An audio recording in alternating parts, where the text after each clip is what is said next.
Listen carefully because what you don't know about the simple mineral sitting in your cupboard could dramatically impact your long-term health, potentially leading to critical and serious problems. I am talking about magnesium, the silent orchestrator involved in over 300 essential reactions across your entire body.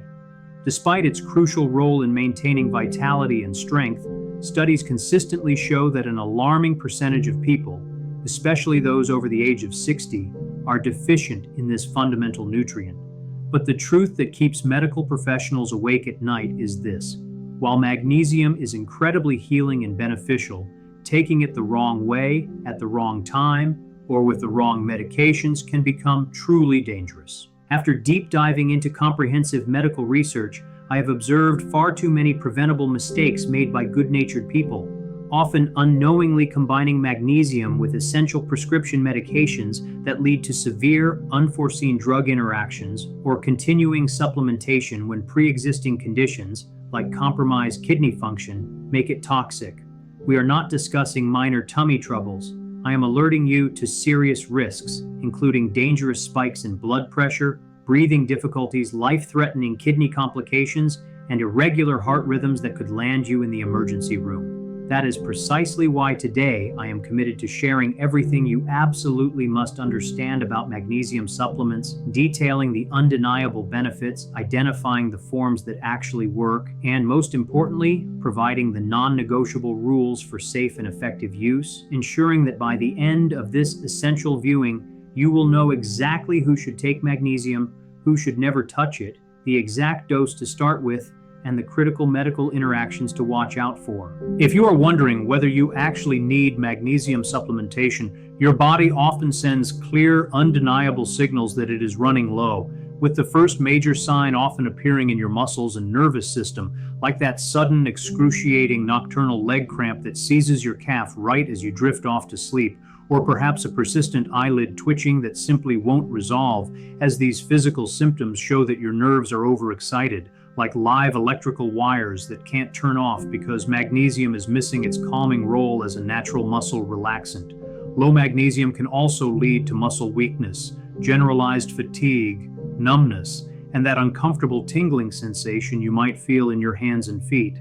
Beyond physical twitches and cramps, magnesium deficiency profoundly affects your mental and emotional well-being, trapped in a vicious cycle where chronic stress depletes your magnesium stores, simultaneously causing your body to demand more of the mineral to cope, while stress hormones like cortisol instruct your kidneys to actively flush out the remaining magnesium, making anxiety, irritability, and racing thoughts that keep you awake at night a potential sign that you need this crucial element replenished. Furthermore, older adults are critically susceptible to deficiency because, as we age, our digestive systems naturally become less efficient, often producing less stomach acid needed to properly dissolve the mineral in our food, and the intestines themselves become poorer at absorption, meaning less magnesium makes it into the bloodstream, even if you are eating well.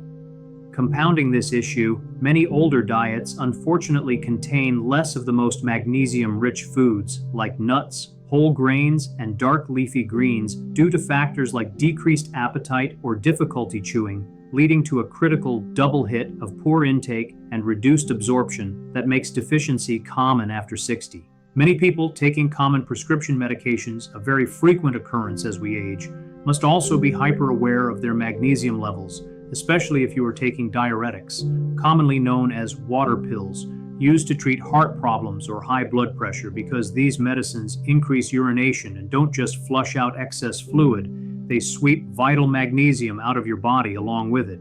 Similarly, acid-blocking drugs known as proton pump inhibitors, PPIs, such as omeprazole or Prilosec, often used for chronic heartburn or ulcers, significantly reduce the stomach acid required to absorb magnesium from your diet and supplements, creating a gradual but inevitable deficiency over time, even if you eat otherwise healthy meals. For those managing diabetes, both type 1 and type 2, magnesium deficiency is particularly common because when blood sugar is consistently high, the kidneys work overtime to filter out the glucose, and magnesium gets tragically swept out with the sugar, creating a deficiency that makes the proper functioning of insulin even more difficult. although those with pre-existing diabetic kidney disease must proceed with extreme caution, as their impaired kidneys cannot safely remove excess magnesium, meaning supplementation in this group should only occur with direct medical supervision. Additionally, if you frequently drink alcohol, even in moderate amounts, you are speeding up the depletion process by blocking the body's absorption and increasing urinary loss, and even heavy sweaters, such as athletes or those who work intensively in hot environments, literally lose significant amounts of magnesium right through their skin. When considering supplementation, remember that not all forms of magnesium are created equally. So for general health, look for highly absorbable and stomach-friendly options like magnesium glycinate or magnesium malate, but strictly avoid magnesium oxide unless you are explicitly trying to treat constipation, as it is poorly absorbed and primarily works as a strong laxative rather than providing nutritional benefit. A safe, general starting point for the average person without diagnosed deficiency is 100 to 200 milligrams daily, but you must not exceed 350 milligrams from supplements without explicit approval from a trusted healthcare provider. Now, we must talk about the groups who should never take magnesium supplements without a physician's oversight, with the number one priority being individuals with any degree of kidney problems or kidney failure, as your kidneys are responsible for eliminating excess magnesium from the body. And if they cannot perform this vital task, the mineral can quickly accumulate to dangerously high and toxic levels in your bloodstream, a condition called hypermagnesemia. Severe toxicity can begin with flu-like symptoms, but rapidly progress to muscle paralysis, dangerously low blood pressure, difficulty breathing, and in the most extreme scenarios, a complete cardiac arrest, reminding us of the sobering case of Margaret, a 72-year-old with undiagnosed mild kidney disease who, after taking magnesium for just 5 days to relieve constipation, experienced dangerously elevated levels that required hospitalization because her kidneys simply couldn't clear the mineral.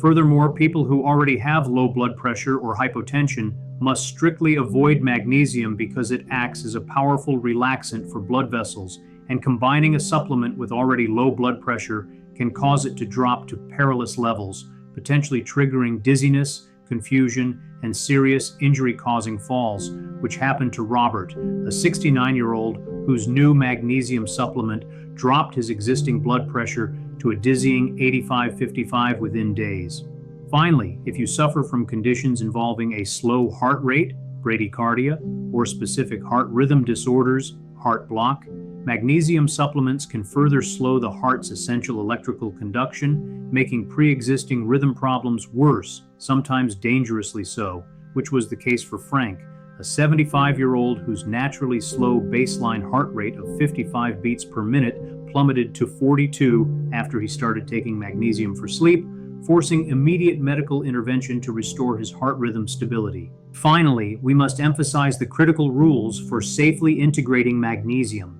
which include being cautious about combining it with certain medications, as magnesium can significantly interfere with antibiotics, specifically tetracyclines and fluoroquinolones, by binding to them in your stomach and preventing the medication from absorbing properly, reducing their effectiveness, and allowing the infection to linger, illustrating the need, like in Linda's case, to always separate these doses by a minimum of 2 hours. Likewise, because magnesium naturally relaxes muscles and can slow heart function, taking it concurrently with prescription muscle relaxants can compound these effects, leading to a severe and dangerous drop in both heart rate and blood pressure, and crucially, for those on heart failure medications called cardiac glycosides, such as digoxin, adding magnesium can make the drug's absorption erratic and unpredictable, which can be catastrophic given the drug's narrow therapeutic window, often requiring weeks of dose adjustments, as Dorothy's cardiologist experienced when she started her supplement for leg cramps. Furthermore, a good rule of thumb for supplementing is to always balance calcium and magnesium, aiming for a ratio of approximately 2 parts calcium to 1 part magnesium, because without enough magnesium, excess calcium can inappropriately deposit in soft tissues, potentially hardening arteries or forming painful kidney stones. Understand that standard blood tests are often misleading regarding your true magnesium status, as less than 1% of your body's magnesium circulates in the blood, with the majority safely locked away in your bones and muscles. meaning your blood level may look perfectly normal even when you are severely depleted everywhere else, reinforcing the need to focus on physical symptoms like persistent cramps and anxiety rather than lab results alone. Always begin your supplementation journey by starting with a low dose of around 100 milligrams daily, ideally taking it with dinner to benefit from its calming properties while allowing your body to acclimate without digestive distress. And once tolerated, gradually increase the dosage, ensuring you split your intake across the day and take it alongside a meal, ideally one containing healthy fats, as this dramatically improves absorption and lessens the risk of side effects like diarrhea, stomach cramping, or nausea.